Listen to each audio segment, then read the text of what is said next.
Playguide C64 presents a Playguide video review. Sit back and enjoy the show.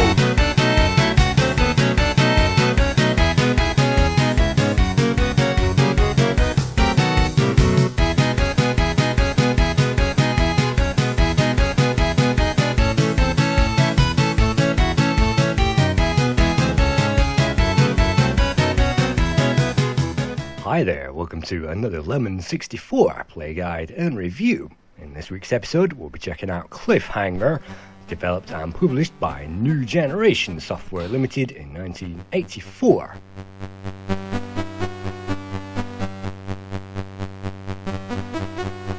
In this game, we play as an actor, or a superhero as it says, a Cliffhanger, and he also has a brother apparently. You can also change the control method between joystick and keyboard, and having made that selection we can also enter our name. We will be referred to by that name throughout this game, but unfortunately, even though the C64 has a luxurious keyboard, we cannot just type that in.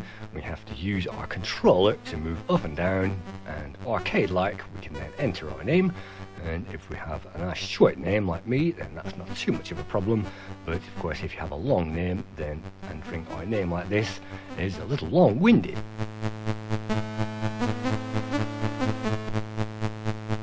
We can also select more than one player at this point, and then we'll play alternative rounds.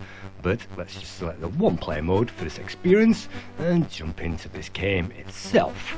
You can see we are an actor in a movie, and take one, scene one, is actually a scene over a valley, and all we have to do in this episode, known as Chucky Bomb, is to destroy a bandito walking over the horizon. Just like the Roadrunner cartoons, that bandito will walk over slowly towards the foreground, and all we have to do is not walk off that cliff straight away, but you have to use the weapons and the tools at your disposal to get rid of that guy. If you fail, of course, then that's the take ruined, and you'll have to do another take of that. But let's move on to another setup and another shot, and here we'll have to do pretty similar and get rid of that bandito. And if you manage to do that, then that's the perfect take. But again, if you walk off that cliff by mistake, then that's a take ruined, and you'll have to try again. Let's move on to yet another setup, about as far as I can throw you. And of course, this one features a very large weight, and you have to pick that up and throw that onto the bandito. You have to get your timing perfect in this game. If you can do that, then you can get through it, no problem. But if we are too early or a fraction too late, unfortunately, that's a mission failed. We have lost one life by inadvertently walking off a cliff, and this is actually my very first try of this game ever in my lifetime. It was recommended by a fan of the show, and it gives me great pleasure to check out this game, but it's not easy, so let's see how far we can get without any practices on our very first try.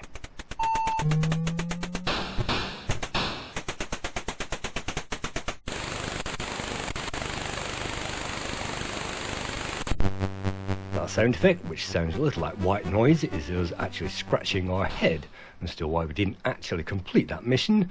And there are a number of failed animations that we can have, and of course if we move too close to that edge we can fail by triggering the trap too early, and that's the most likely way that you'll fail on these levels.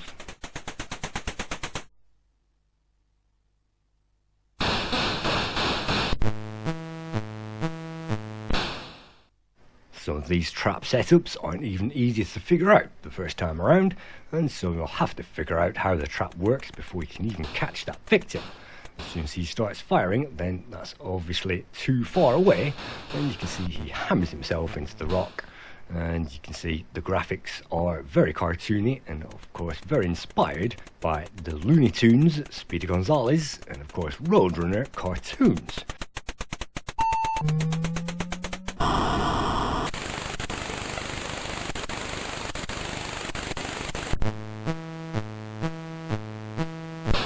If you fail at all your attempts to get through each scene, then the director will reset us on another random scene of the ones that we messed up, and we'll have to try again to get that right. Unfortunately, we did get that right, but we ended up walking off the cliff by moving a few pixels too far, and that's an easy mistake to make in this game.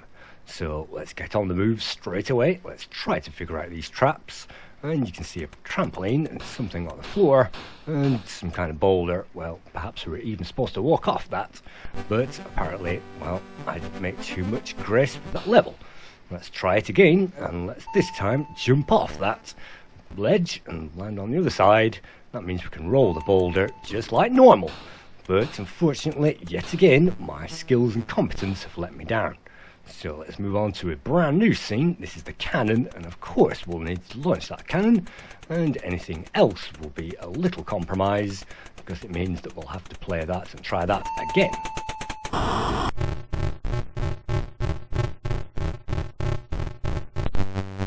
Even if we get through a stage, we might still see that stage again if we screw up later ones, so it's best not to screw up as much as possible. And at this stage, the bandito on that horizon will always need the trigger point activated at a certain spot. So if you can attach some sellotape onto the screen and activate at that correct spot, then you should be able to get him every time. If you can't, and you make those mistakes, then it's very quick to retry. Then we can press the fire button very quickly, and that will get us moving on from scene to scene very quickly, so that we can try again.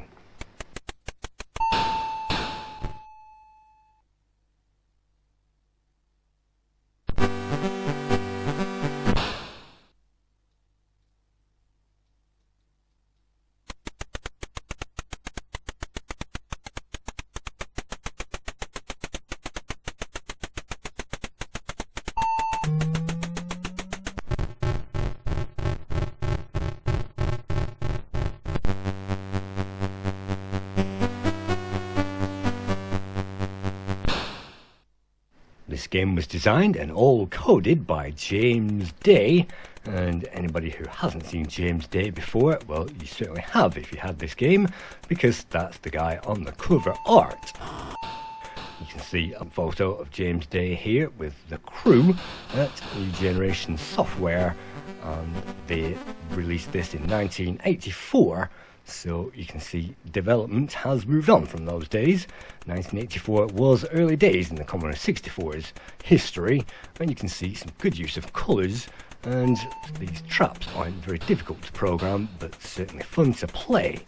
And James Day apparently started at New Generation Software at the age of 19 in 1984.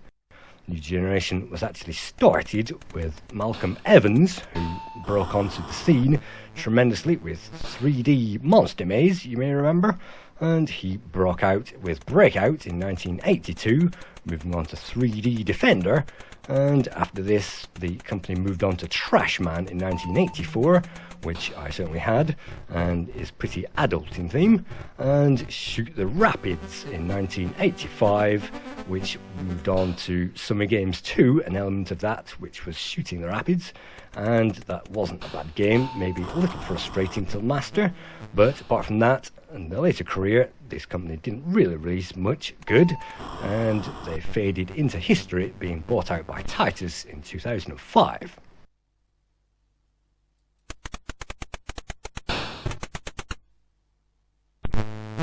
The music was created by Brian Doe, and although the music is rather basic, you have to agree, it isn't absolutely annoying, and he moved on to code the music for Shoot the Rapids, which, as I say, was probably the last best game from New Generation, which was based in Bath in the UK, and I'd say that this is, well, the very best of the line, because it's quite funny, and it's easy to make those mistakes. Perhaps the hardest level is this boomerang level, and it's quite tricky to figure out what you're supposed to be doing, and you can see I haven't mastered it yet. And if you get far and you manage to get some good takes in the can, then sometimes the director will give up later on and present us with a few of the harder levels. But in order to get that, then you'll have to get a few of these on time, in line, and if you don't, well, you'll be scratching your head trying to get that timing perfect and getting your own back. Well, let's try that again. Throw it, well, seems to be too late. Maybe I'll try to go for that first time very quickly next time. And let's move on yet again by rapidly pressing that fire button onto a new level.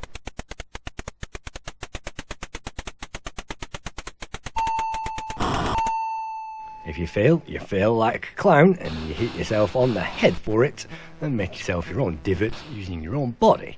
And little subtle gags in this game were really appealing to the younger generation, and in 1984 I was certainly the younger generation, although I never actually got to play this game. I certainly saw the adverts and that picture with the guy on the front cover, James Day, as I found out maybe 5 minutes ago, and he was there in the adverts. I certainly saw this game listed, and what a great game it is.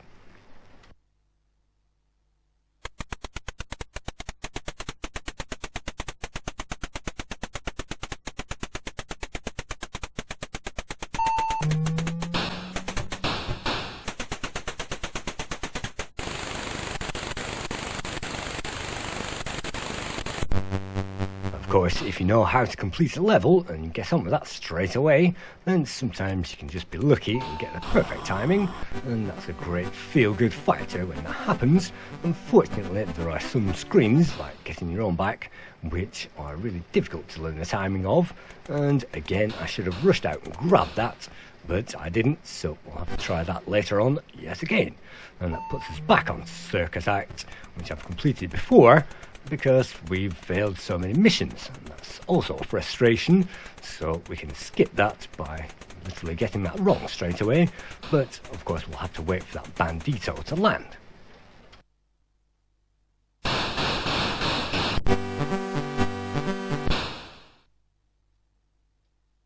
I think for its time the graphics aren't bad, and you can see things on the rocks which look like crevices, and that's not such a bad thing. You can see some kind of horizon, and you can see a great explosion, but unfortunately the music and the sound effects aren't amazing, as they probably wouldn't be for 1984, but we have moved on from the beeps of Pong, and we're now playing a computer game. If only we can play animated cartoon graphic games to this day, well, we can't really get much. We can get things like the Transformers, which try to imitate cartoon graphics, but if you want cartoon, then it's certainly 2D. And of course, Commodore 64 games were mainly 2D, but this great 3D landscape, and well, the illusion of 3D at least gives us that illusion. And so I think the graphics and the playability hopefully make up for those shortfalls.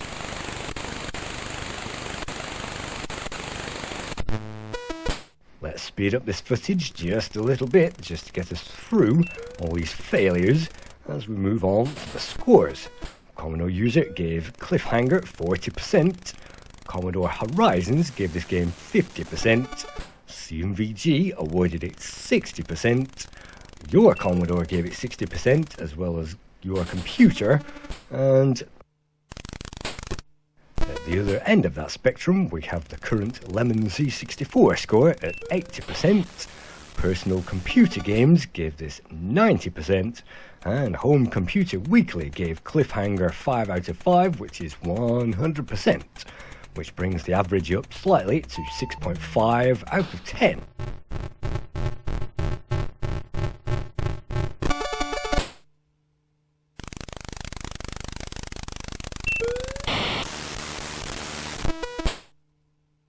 I think another great thing about this game is the lives seem to go on forever, and as long as you don't make any silly mistakes like throwing yourself off rocks, then the lives should last quite some time until the director gets bored and boots you off that set. But it's quite some time for that to happen, and that means plays usually last at least 10 or 15 minutes continuously, and as I say, it's a great feel-good factor when we start to get things right. And speaking of getting things right, it's time to get your own back, and what you have to do is to rush out very quickly and try to get that guy first time very quickly. And so let's try that again and put that plan into action.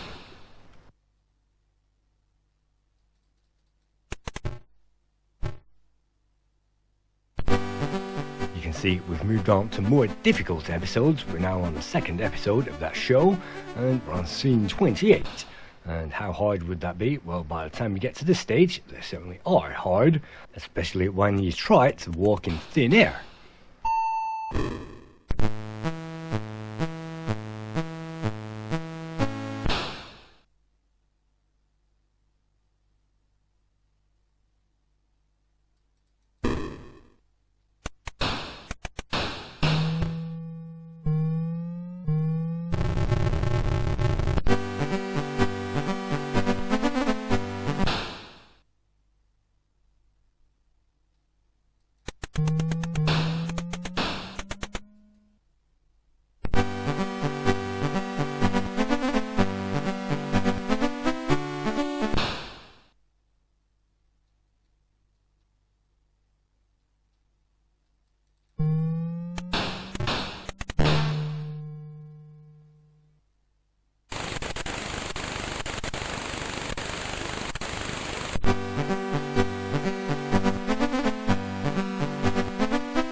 surprising number of levels in this game, and we probably haven't seen half of those yet.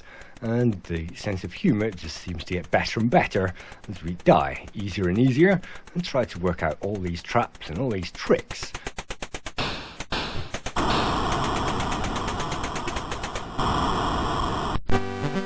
Many thanks go to Eric Johnson for sponsoring this show. He comes from Northern Illinois apparently, so thank you for contributions and also for recommending this game, and thanks for everybody who watches my London C64 play guides and reviews.